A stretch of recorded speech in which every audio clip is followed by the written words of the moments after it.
lady busy now. Thanks, Bogues. To win. So. Good job, Hump. Way to play today.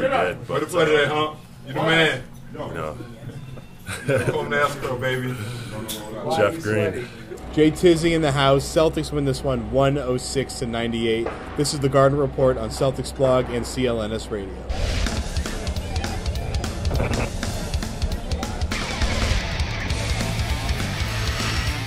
All right, let me repeat that. Jay Tizzy in the house. My name is Jared Weiss, Celtics blog, CLNS radio. Celtics cannot stop winning. They just can't stop. They win this one again, 106-98 over the Denver Nuggets, albeit the Denver Nuggets without Ty Lawson for the fourth quarter, which was a huge loss because he was the best player in the game up to that point. But first, let's take a look at the highlights for this game. Battle of the rookie coaches in this one, Brad Stevens versus Brian Shaw. Celtics on ESPN tonight, and this was their chance to make some noise on the national level. And Brandon Bass did that out the gate in the first half. Brandon Bass had 12 points and 3 assists. But then Kris Humphries was the man of the night for the Celtics. My baller of the night, you're about to find out later in the show. But first, Brandon Bass with one of those assists to Avery Bradley in the corner for 3. And then Jeff Green, one of the few times we actually talked about Jeff Green tonight. Very quiet 15 points for him with that step-back jumper there. Celtics out to a massive first half lead. They dominated in the first quarter. But this was the big play that Brad Stevens pointed out of just how big of a hustler Kris Humphries was tonight. Let's take another look at it. Jordan Crawford gets the steal, dumps the ball a little bit early, but Humphries was able to power through Randy Foye and finish, even though he got knocked down. But before the half finished, Avery Bradley to make it a 20-point lead in the first half. We go to the third quarter. Kenneth Faried with a nice rebound there. Denver making a comeback. They would go on a 24 run to start the second half. 4:30 into the quarter, it was already a 5-point ball game or a 4-point ball game. But then Jared Solinger goes down to the block. Nice fadeaway jumper there. Is a pretty rough game for him. He only had 8 points and 4 for 13 shooting. This was my favorite play of the night personally. Just a classic pick and pop on a cross screen. Kris Humphries with a nice open jumper. Then Brandon Bass somehow finds Humphries. Humphries gets the layup. A huge game for Kris Humphries. Celtics back up by 5. And then Crash doing what he's been doing for the last 2 games. Another big slam. Let's take another look at that one. Nice feed from Favarani. And then let's end this one. Denver kept trying, but with Ty Lawson out, they couldn't pull it off. And then Jordan Crawford buries it. So Celtics dominated that first half. They were leading by 20 at halftime, and that was because of the hump man, Kris Humphries. That's what you're fighter of the night, man. Champion of the sun. You're calling him the hump man. Well, he's a master of karate and friendship for everyone. Right. Hump man. That's it. We're done with. Figured to pay royalties. Did you get that out of your system? Yeah, okay. Okay. The hump man, as you call him, I call him Humphries. Okay. I will say hump day. Hump day? Tonight was hump day. Commercial. Yeah. Tonight was hump day. It's Friday, but it's hump day.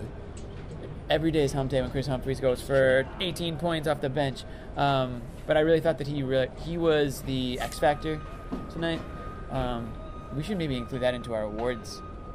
Besides Baller of the Night, maybe X Factor, because he would be Baller of the Night and X Factor tonight. Mm-hmm. But and American Idol and X Reality Superstar, reality TV superstar. But anyways, going back to the actual game, I've been a Kris Humphries fan. I am on record by saying that Kris Humphries is a much, much, much better player than people are giving him credit for before the season started. You did say he's not a waste of space. I'll give you credit for that. I tweeted that he's going to be a fan favorite in Boston. Mm-hmm. Granted, this was before I realized that he wasn't going to get any playing time to start the year. Or knew anything about basketball. It was before that as well. Yeah, okay. And actually after that. No, but I still stand by that, because I feel like if he was getting significant minutes, you get games like this all the time. The problem is, and I wrote about this a couple weeks ago on Comcast Sports at New England, CSNE.com. Plugs. I said it has nothing to do with skill with Humphries. He's very capable of starting on the Celtics team. He's very capable of being a very important contribution to a winning team, a playoff team. Yeah. But that's not what the Celtics are trying to do, or at least that's not what they were trying to do. Maybe we'll get into that a little bit later. Humphries is a guy that is just kind of here. I mean, let's be honest. Brad Stevens is here to teach the younger guys. And Brad Stevens is going to be around for 5-6 years, maybe longer if he has a good run here. And he's thinking Jared Sellinger will be too, and Kelly Olynyk might be there too, and Favorani might be there too. So why is he going to spend time playing Kris Humphries? You know what I mean? It doesn't make sense for him. It doesn't make sense for the Celtics organization to play Humphries over those guys. Well, Olynyk's out. Now they have to play Humphries, and he's stepping up when they need him. National TV game tonight, I think it was awesome for his stock. I think a lot of not only just fans, but maybe other players watch. Players watch basketball all the time. They see that he's a capable player. Maybe they put a little word into the coach. Hey, coach, it'd be nice to get some extra length on our team. We're only a player or two away from really being contenders. So I thought it was good. So the big thing is playing well on the national stage always ups players' value in the trade talks. It does. And it's perfect timing. We got national TV Humphries tonight. It's true. Not national TV. You didn't have a triple-double, but no, that's close. But the thing is, we're about a week and a half away from December 15th, which is when trade season begins, because that's when all the free agents that signed this offseason are allowed to be traded, and all the GMs are allowed to cash out on their regrets. But Humphries is obviously one of those guys that's a major candidate for being moved, because he's showing he's a very valuable player to a team that's trying to contend for a title. And he's on a one-year deal, so you're not really doing any long-term damage. Right, and Humphries, the money, exactly. Expiring contract, that obviously is important to a lot of teams. He's beyond an expiring contract, because he could be the difference. That's what I mean, but on top of that, it's just an extra bonus that, if you're trying to make a run this year and you don't want to be committed long-term, he's a great candidate. Mm-hmm. And I think Humphries gets a bad rap personality-wise, just because, especially in Boston after what happened last year with him and Rondo. I think maybe the word was that, players don't like him or whatever. But that's Jason Terry's word, at least. Jason Terry hates him for some reason. Yeah, well, I think a lot of players might hate Jason Terry, to be completely honest. LeBron James is definitely one of those guys, and I think I can see why. Jason Terry is a trash talker. He's a guy that gets under people's skin. So. Yeah. But I think Humphries has really done a lot for his value, and he's a free agent, so I think that's probably going on in his head. But not once has he really complained about the lack of playing time. He's been like the perfect teammate, a great guy in the locker room, and his teammates have been saying that about him as well. So I think that, really, I haven't seen Humphries do anything wrong this season. I think that Danny Ainge probably can't get any more for him than he can after tonight's performance. I'm not saying that he can't put together another performance like that, but it's to say that he played well.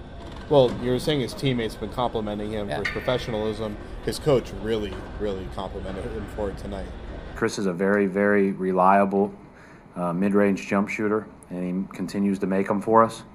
And he got a couple of baskets at the basket, but I thought the great play was, I think he got the run out at the end of the first half, where he really sprinted down the sideline to make himself available for Jordan and finish that thing, and got knocked down and was a little dinged up, but good enough to keep playing. And he played great all night. He's done a good job for us. And again, I think that speaks to his professionalism too, because this hasn't been always easy for him, but he's always been a pro about everything.